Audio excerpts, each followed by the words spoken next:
Well, I'm glad that you all made it there and you're safe, and I hope the snow starts to dissipate for your ride home later on. My name is Amy Dodge, and actually my next screen we'll do this. I'm Amy Dodge. I'm the post-secondary programs coordinator for the Vermont Agency of Education, and I work in the Student Pathways Division. The presentation we're going to do today is I Wish I Knew That, Programs to Pursue Before You Graduate.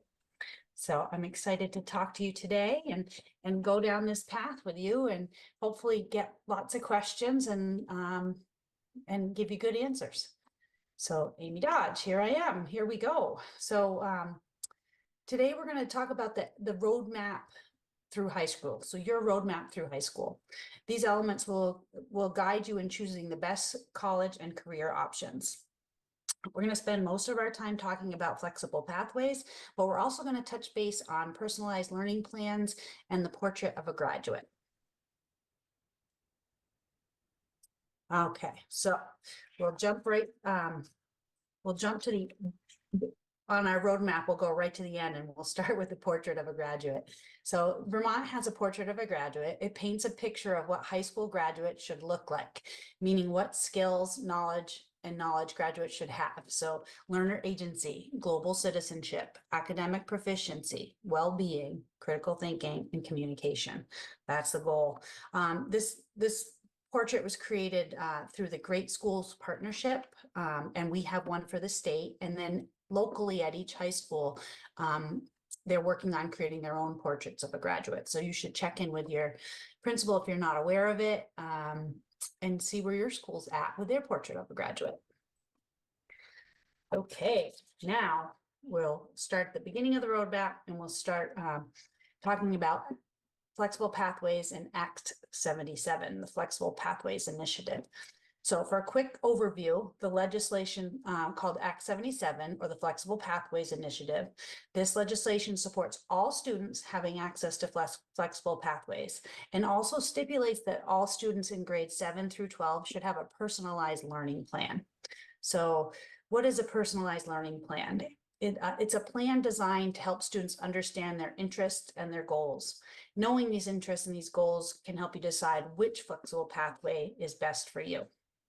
I don't know, there's handouts in the room, and we'll have them linked in the chat to our Flexible Pathways Toolkit, recently created by me and a team at the Agency of Education.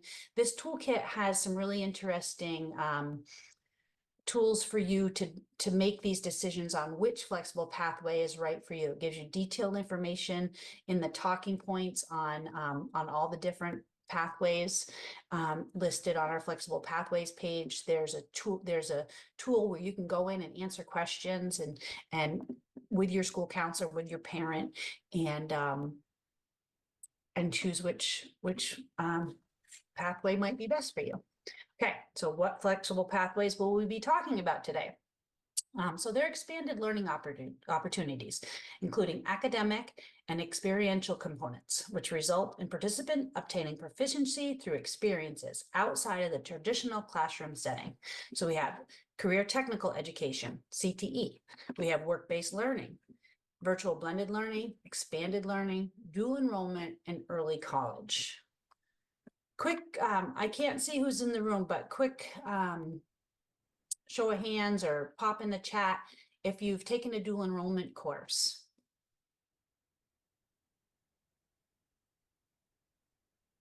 No one in the room has taken a dual enrollment course. No. Is anybody thinking about early college or taking a dual enrollment course? Okay. All right. Well, let's talk about it. Who knows, after this, you might be signing up for something. Okay. So we're going to start by covering college and high school pathways to get us started. You got a few folks in the online group that have either taken or are planning to take. So you got some good. plans. Awesome. Awesome.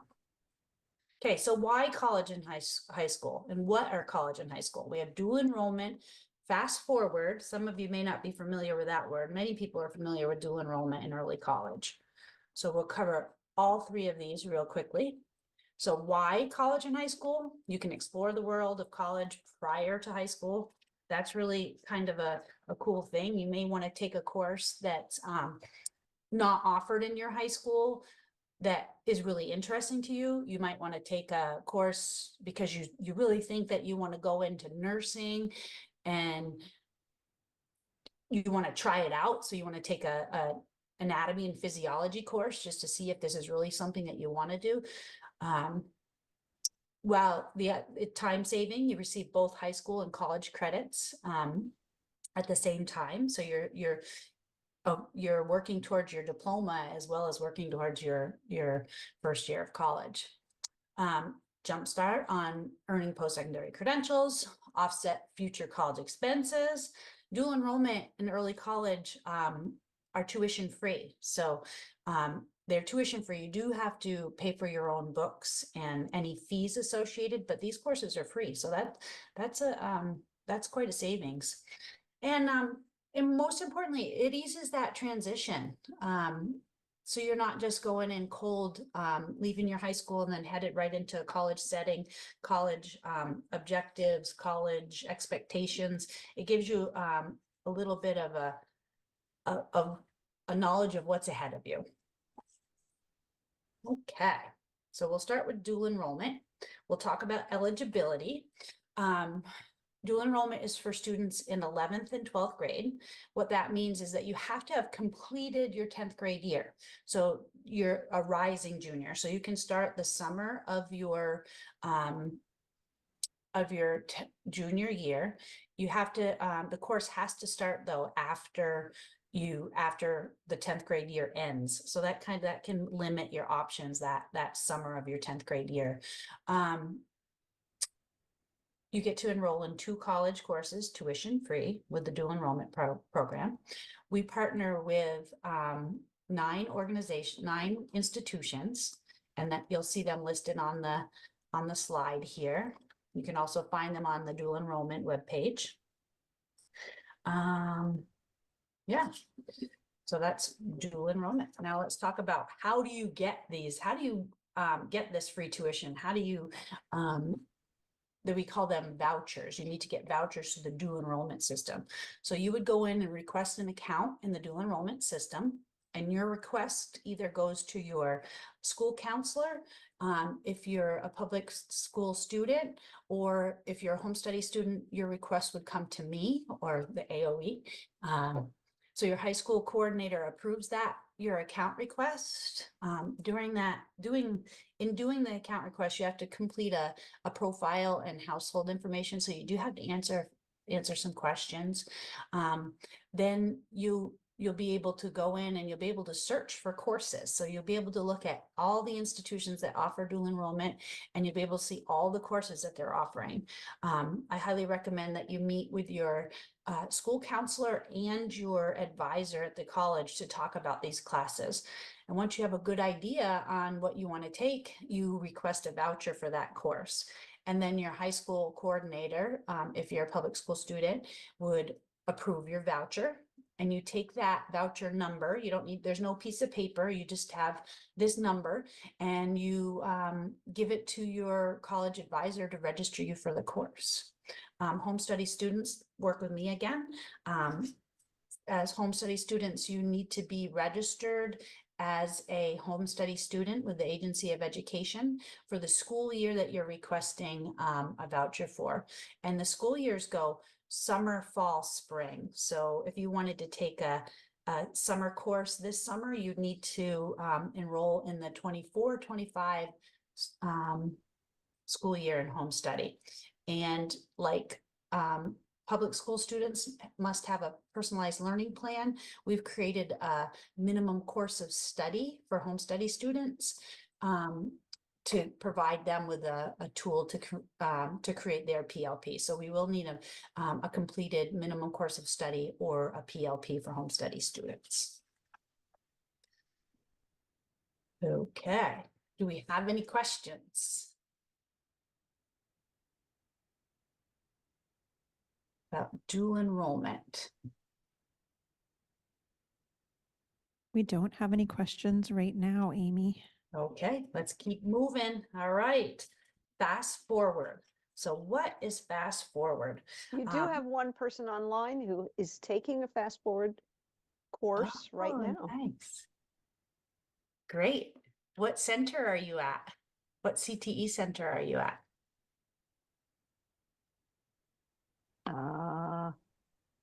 I'm sure they can't speak, so you're gonna have to put that in the chat. Okay, all right. So you heard me mention fast forward. We do have one student in our chat who is taking a fast forward class. Central Vermont Career Center. Oh, nice. Trying to think, who is at Central Vermont Career Center? I'll have to think on that for a minute. Okay, so fast forward is similar to dual enrollment, and it's available to select 10th grade students. There's some 10th grade students in pre-tech that do take fast forward courses, but not many, and 11th and 12th graders. These students can take up to two fast forward courses a semester. So that's quite an opportunity.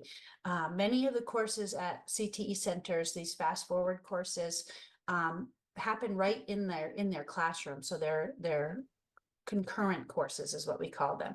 These courses are for credit, so for college credit as well as high school credit, just like dual enrollment.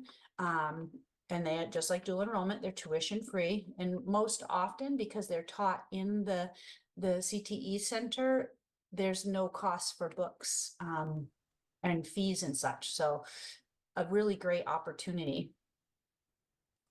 If you want to learn more about fast forward and CTEs, I highly recommend you connect with your school counselor and then make an appointment so you can go visit. You can do some web browsing beforehand, check it out online, and take a visit. Amy, we have a question in the room. Okay.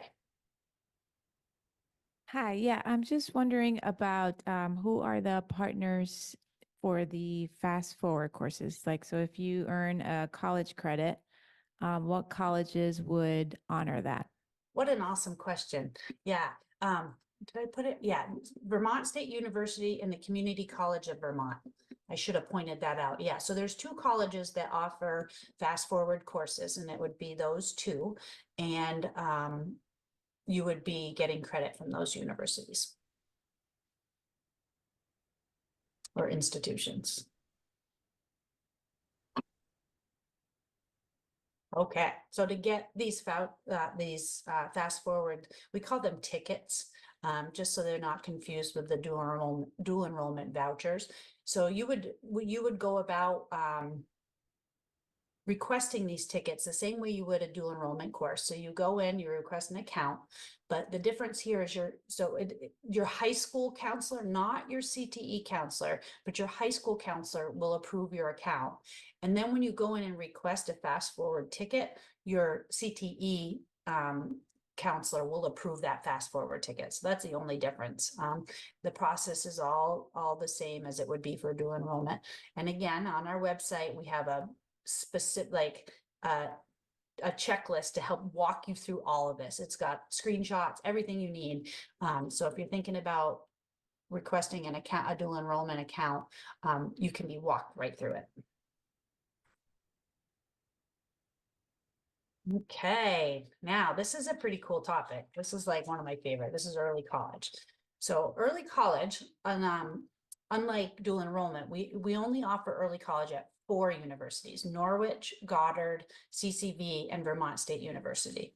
As you know, or as you may know, maybe you don't, Vermont State University has locations in Castleton, Johnson, Linden, and Randolph. And CCV, I didn't mention this when we were talking about dual enrollment, but they have 12 different locations all throughout the state of Vermont. Their motto is that you can reach a center from anywhere in Vermont in 20 minutes. So that's kind of cool.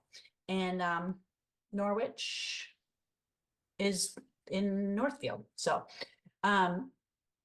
you in early college, you do have the option. Tuition is paid. You do have to pay for your books and fees. And in all four of these, except in three of these institutions, not CCV, you have the option to stay on campus and have a room there, but you would have to pay for that. Check my notes and see if I'm missing anything. So when early college is for 12th graders, so you'd want to apply for early college at the end of your junior year. So you'd want to connect with your school counselor and start talking about this, you know, early in your junior year. Start working it into your personalized learning plan. It's a full year of college. You need to participate in at least 4 courses for 2 semesters. So you'd be a full-time college student for 1 full school year. You have the potential of earning 10 college courses or credits in 10 college courses. So that's really pretty special. That's a time savings. That's a huge money savings. And you're also working towards your high school diploma. So I talked about the partnering institutions and talking to your counselor. I can't say that enough. If you don't have a connection with your counselor, talk with one of your teachers, but it's always good to start thinking ahead about your career and your college goals. Amy, we have a couple of questions in the Okay. chat. All right. Question from Darren. Do most institutions in other states recognize or accept dual enrollment credits? It is a case-to-case basis. Mostly, yes, you can't be guaranteed if it's outside of the state. You can be guaranteed if you were to take CCV courses and then you were to go to, say, UVM. Well, I changed it. They must have knew you had a question.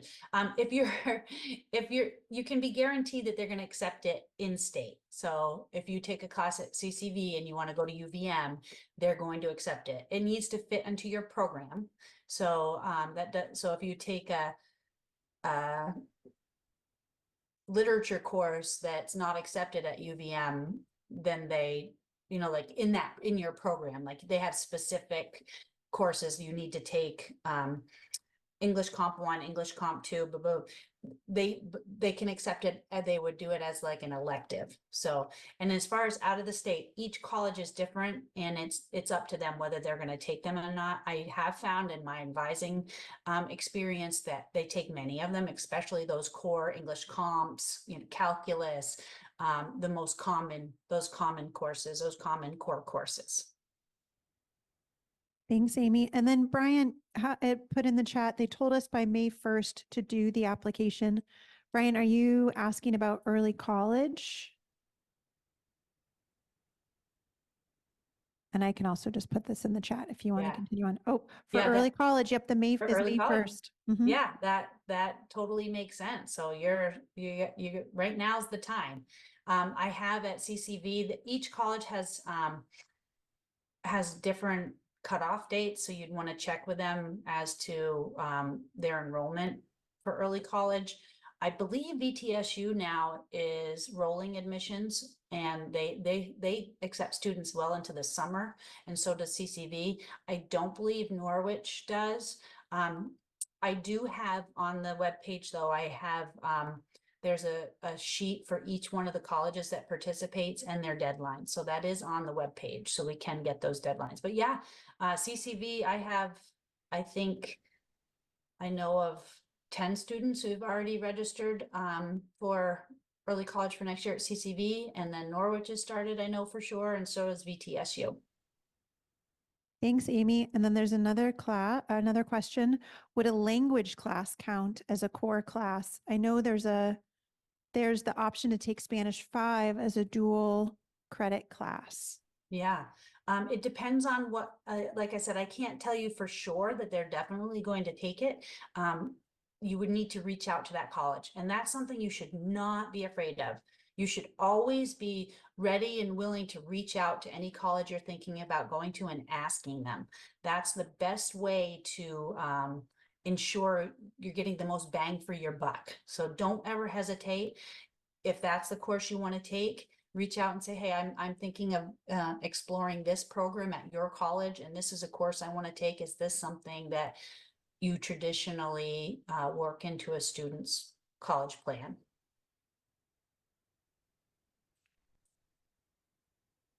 Thanks, Amy. You're welcome. So this slide just gives you an overview of the timeline for college and high school.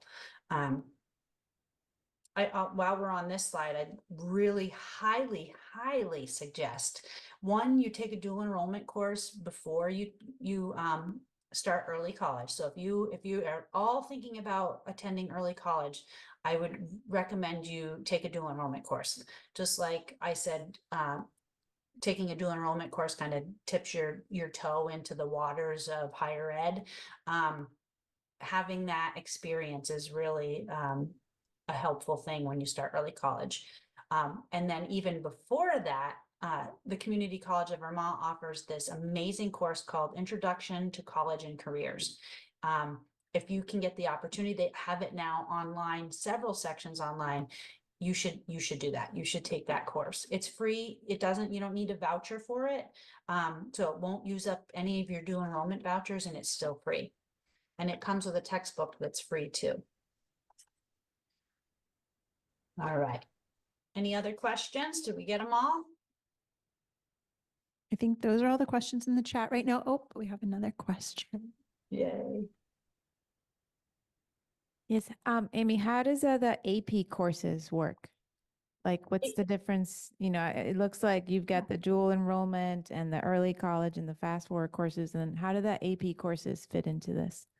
So AP courses are they're a whole different. They're not necessarily a flexible pathway per se, and that's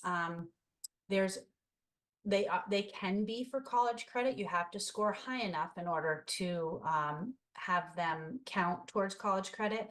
Some colleges don't accept AP courses. Most all colleges will accept a college level college credit course. So when I'm advising, I recommend dual enrollment because even if you have to pass it with a above a D, colleges accept it better than the AP classes.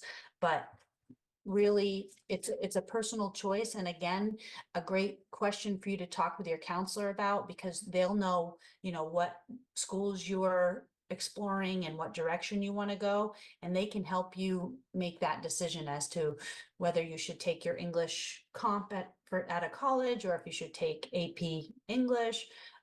So having those conversations with your counselor, reaching out to the college, doing a little data mining on their webpage and see how they accept AP classes. But yeah, do a little homework before you start an AP course and make sure it's going to put you in the direction that you want to be in.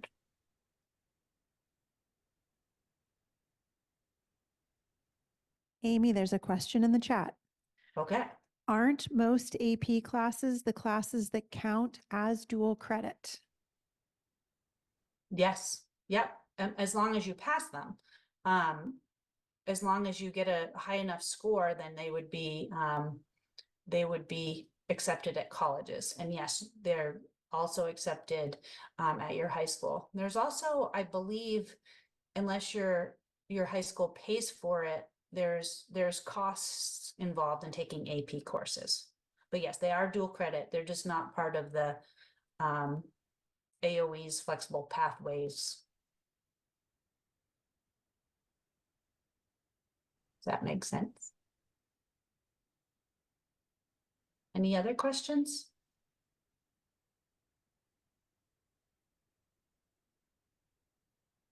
Okay, let's talk about career in high school, the timeline, CTE, and work-based learning.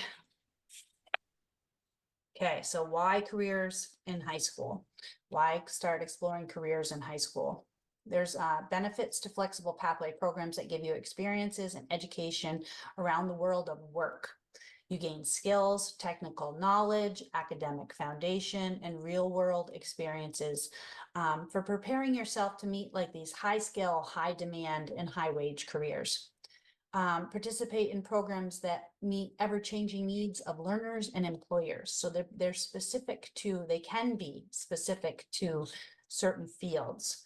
And then work-based learning experience, they happen in a real, virtual or online or simulated work environments.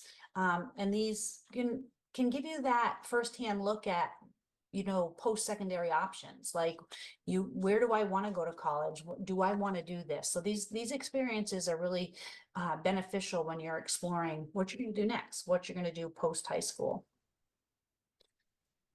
So let's see what the CTE is all about, Center for Career Technical Education.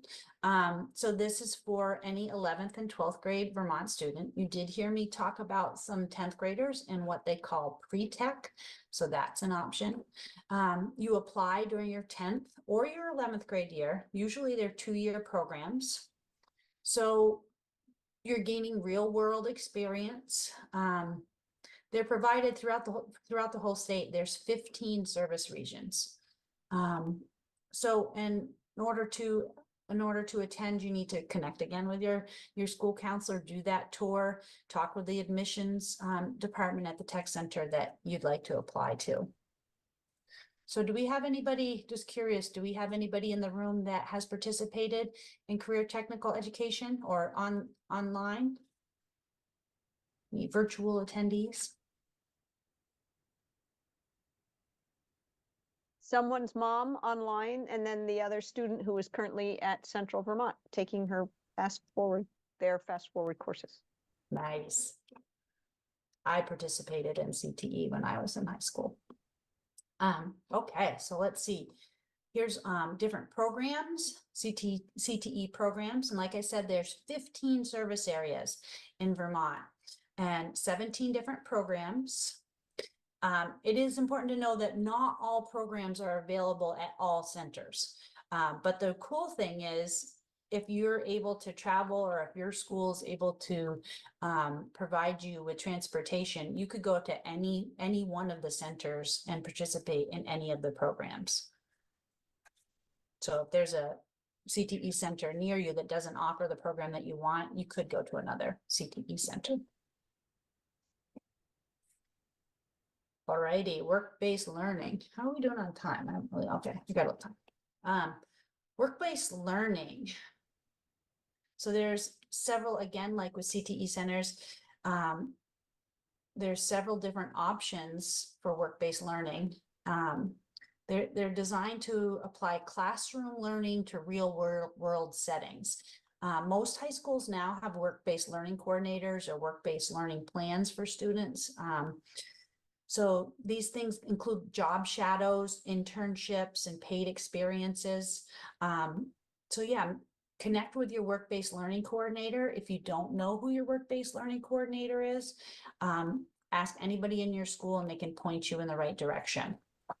So great ways to explore that career you think you might be wanting. You can do training while on the job by professionals in the field, and it just helps you get ready for, you know, what career do you want to do after high school.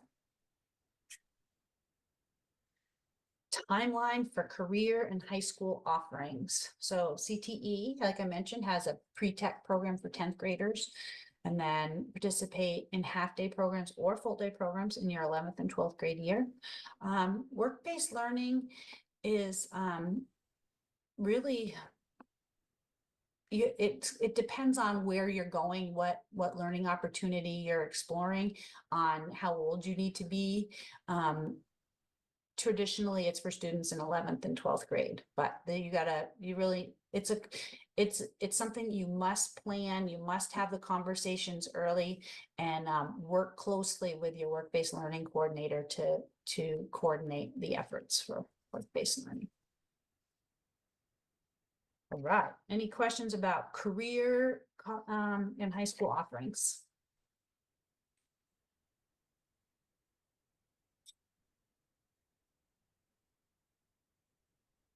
There's a comment in the chat that says, I'm not sure if all CTE centers do this, but CVCC lets ninth graders do the pre-tech program and 10th graders do regular programs, but it's harder for them to get in. Oh, well, that's exciting. I did not know that ninth graders were included in pre-tech. I'll have to talk to my tech team. I mean, I love the idea of it. That's awesome.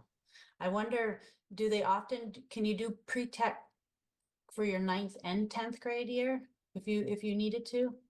That's a great question. I'll have to look into that.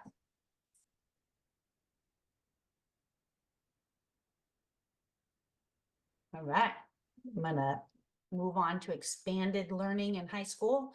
What is expanded learning? I'm sure that many of you have, during COVID, unfortunately, explored the world of expanded learning, virtual blended, online, your teachers in you're in a classroom with all your friends, but your teacher's at another school. I know that I participated in that myself during COVID. So we'll cover the who, the what, the when, and the where of expanded learning. Let's go. Why expanded learning in high school? Online, more opportunities. Exactly what Flexible Pathways is all about, providing you with more opportunities outside of your high school. So if your high school doesn't offer a subject that you want to learn, you have the option of taking that course somewhere else, virtually or remotely.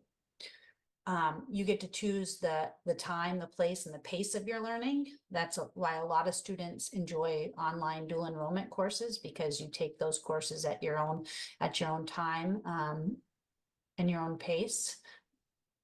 Especially with, well, dual enrollment is not necessarily at your own pace. There's deadlines and such, but in expanded learning, this virtual learning, like through VTVLC, many of those courses they let you take whatever time you need. You set your own pace on when you're going to complete those courses. So that's kind of cool. Gives you a lot of flexibility with when you do your work and when you complete it. So if you needed to really get it done fast and you felt like boom, boom, boom, I'm going to put a lot of effort and I'm going to get through this course, you can do that.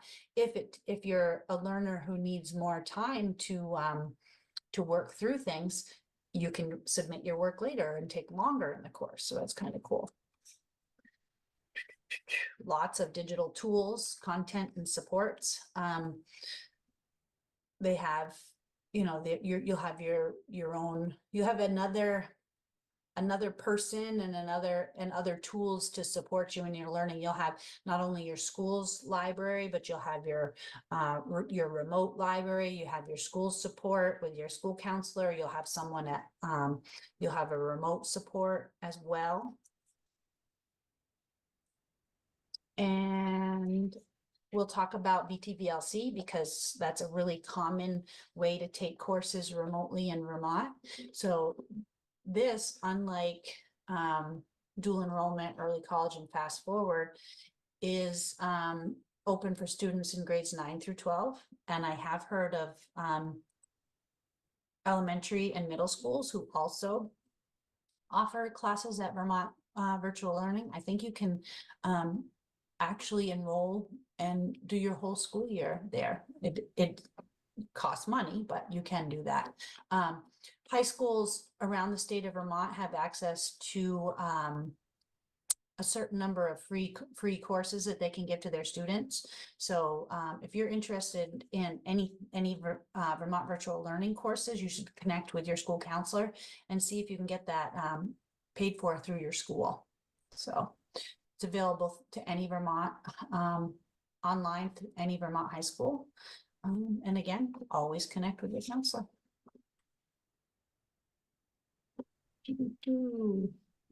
7 through 12 full-time programs, traditional programs, home study programs, flex programs, and it's determined by your local school. So talk with your counselor if you're interested in this flexible pathway. Any questions?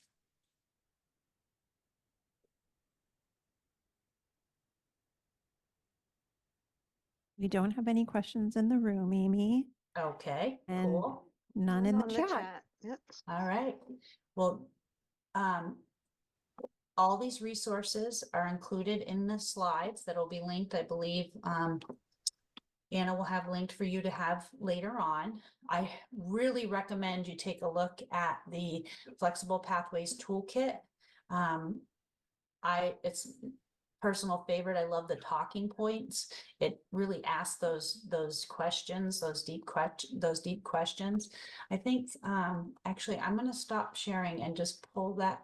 I don't think I can switch sharing, but I'm gonna stop sharing for a minute and I'm gonna pull up that. I want to show you all these talking points. And we'll pull up, let's see, the early college.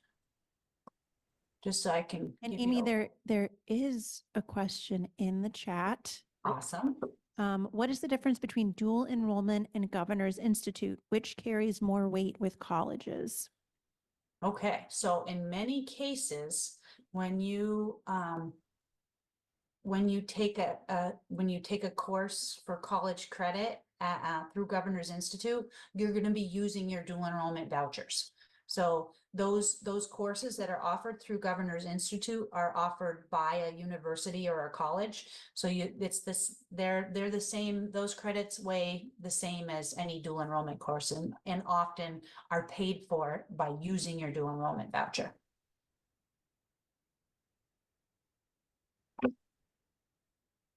All right, so I'm just quickly showing you the talking points for early college. That we've created talking points for all of the flexible pathways that I talked about today. But it's really just a Amy, quick. sorry to interrupt. Can you make your Yeah. screen just a little bit bigger? Are you able to zoom in for the folks in the room? See, If you can't, it's okay. it's not letting me. It's not letting me, Jess. I'm sorry. Okay, that's okay. That's okay. Oh yeah, I up need at the to- top in the top center bar, it Uh-huh. says 100, go down a little bit. Oh, right there. You are good. Okay. Yeah. So here, why early college? This is why you'd want to explore early college. And now here, this is the coolest part. Are you ready for early college? And it'll walk you through and you can just check off anything that you think you're ready for. And it gives you a good idea of different things that you're going to need to prepare. So you could start looking at this, heck, when you're in 9th grade. So do you have you thought about, did you know?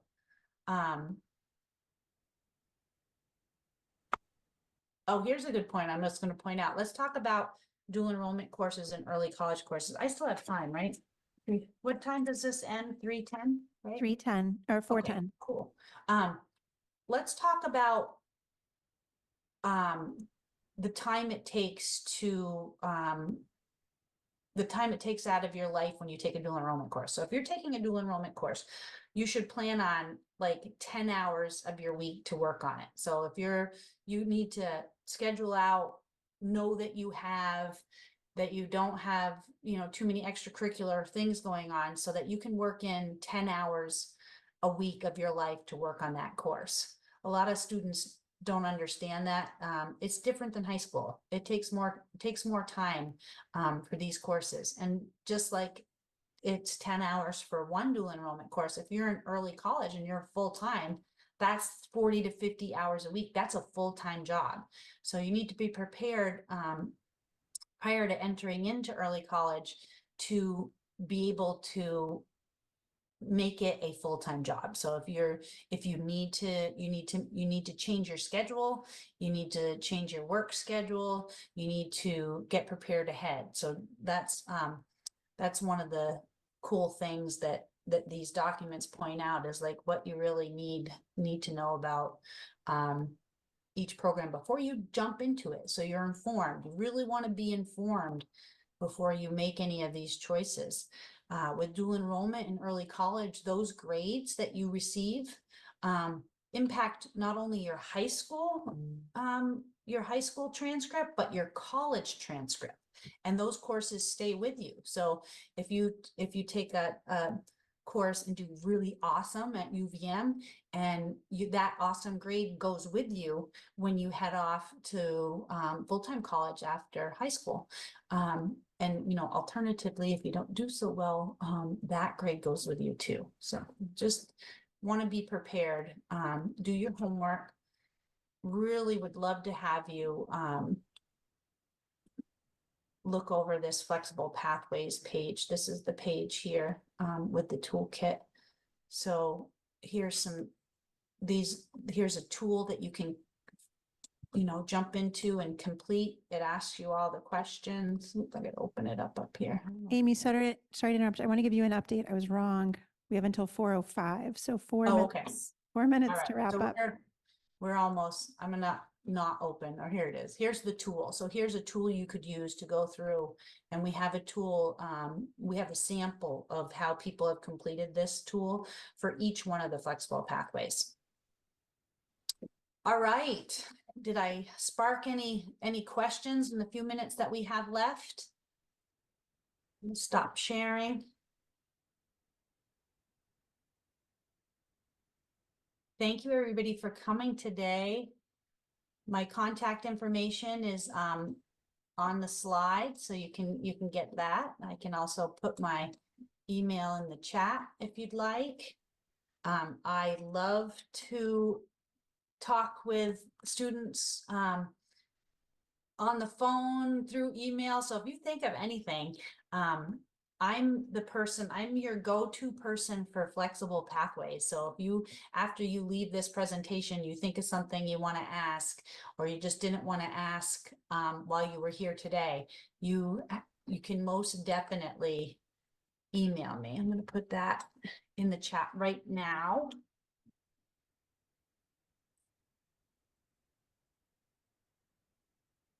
All right. Thank you, Amy. There, my email's in the chat. Thank you once again, everybody. Have an awesome day. If you're out there traveling, please be safe. Bye now. Bye, Amy. Bye, dear. Bye, everybody.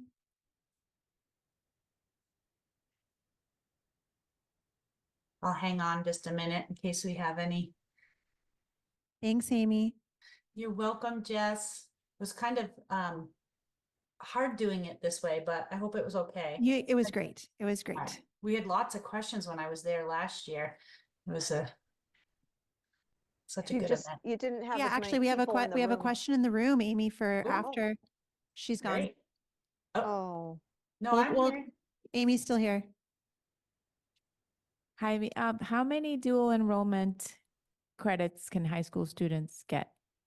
For dual enrollment, you get 2 vouchers, and those vouchers can be for 3 credit or 4 credit courses. So you could get up to 8 credits using dual enrollment. And then early college, which you're also dually enrolled, you have the ability to take 4 to 5 courses a semester. So that's 10 courses. So a full year, you can get a full college year, 60 credits. And for the internship, is that something that they could do in the summer? Or does it have to be Work-based during the learning? semester? Yes. Each school is different, but that's something you'd want to touch base with your school counselor about. Okay, thanks. Yeah, that's a kind of a local decision as to when they have support available, because they need to have staff there or available to support students if they're doing an experience over the summertime. Thanks, Amy. You're welcome. Thank you.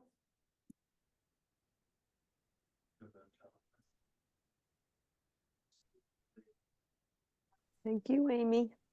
Thank you, Anita. I'm Good gonna to log off, I guess. Yep. On to the next one. On to the next one. All right, you guys have a good day. Thanks again for Thanks. your support. I really appreciate it. Good job. Thanks. Bye, Bye. everybody.